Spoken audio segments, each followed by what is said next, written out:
I have at least 6 different questions that have come in. And I wanted to show you guys some things in Canva that are kind of newer. I mean, some of the features that I found are newer. I wanted to show you some of the kind of cool things that I've discovered how to use inside of Canva.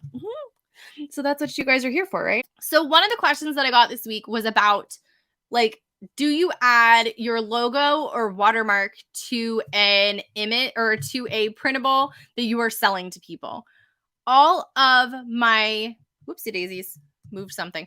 All of my printables, even the printables that I give directly to people, I give them printables and they have my watermark at the bottom. They have my name at the bottom. They have my website at the bottom.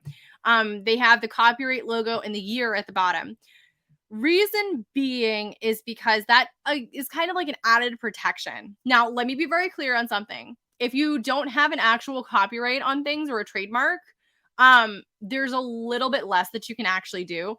Does it add an extra barrier of a deterrent to people from just being like, well, she didn't have any kind of thing at the bottom, I guess I can claim it as mine?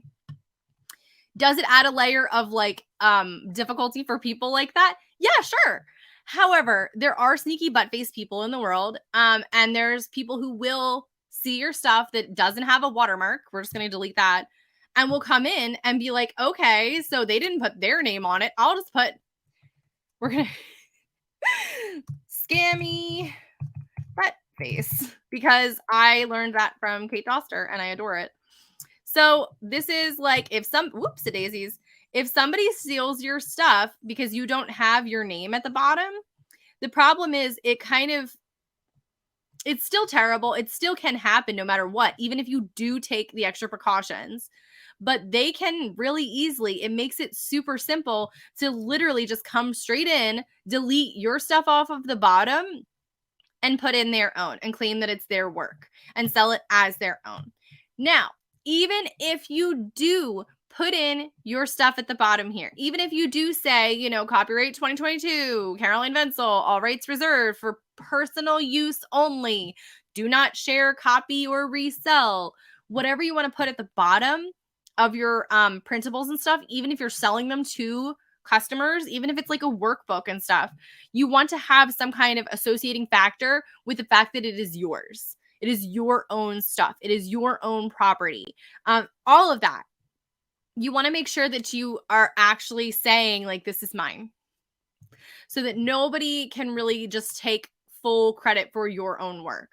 Again, does this stop everybody from doing things? No, it does not, unfortunately.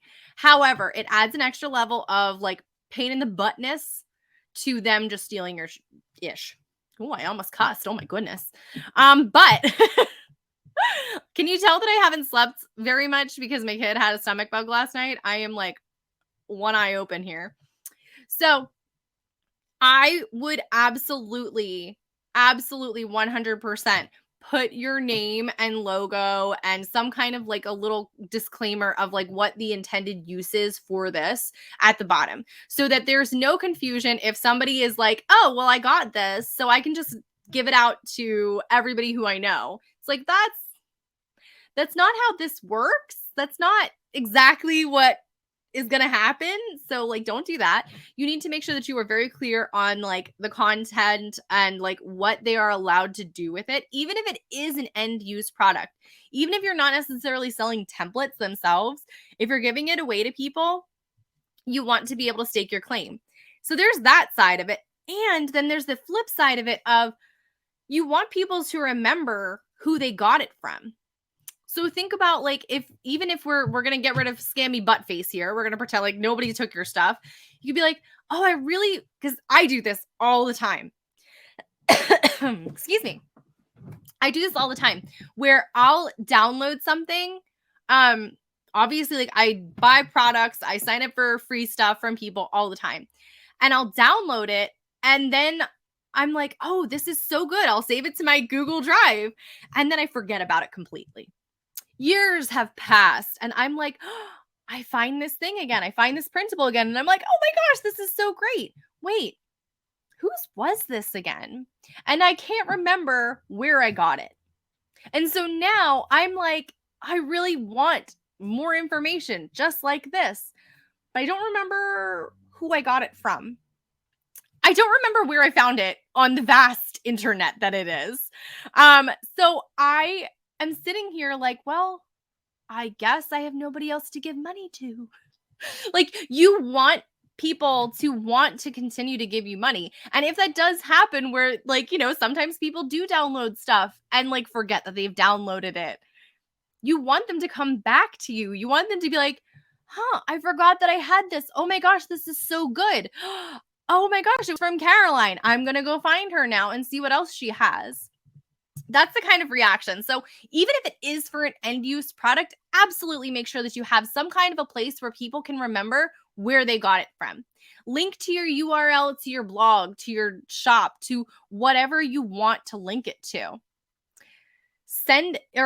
Not send it to people, but like give your information at the bottom of your content. Stake your claim. There's nothing wrong with doing so. Even if it is for a paid product, you're not being like scammy or icky by saying like all rights reserved for personal use only. I download things all the time. I've paid thousands of dollars for courses that have this at the bottoms of them, and I never take it as like an icky thing. Like, you know what I mean? So that is something as far as like putting your name and logo on stuff. 100% make sure that you are protecting yourself and, again, claiming your own work and helping your people who are your people to find you again at the end of the day when they eventually, like me, are digital hoarders and lose the principal that you gave them and find it again a few years later. So give them a way to find you, give them a way to remember who gave this information to them. And yeah, you're doing them a service by putting your stuff there. So that's, again, pretending like everybody in the world, no one's a scammy butt face. Everybody has like really good intentions and they want to find who helped them. They want to give them credit. They want to reach out to them and say, hey, this was really helpful. Thank you. You never know. So yeah, there's nothing wrong with putting your information and copyright at the bottom of things. So there it is. Okay. I hope that helped today. And wowie, did I talk an awful lot. Thank you so much for being here. And I hope that taught you something cool that you can do inside of Canva. And if you have any questions, feel free to reach out. We're always there and we can do a quick video or a Loom or whatever. The whole idea is to help you and to teach you and to allow you to find more uses for these templates that you have. So I will see you guys next time. Bye.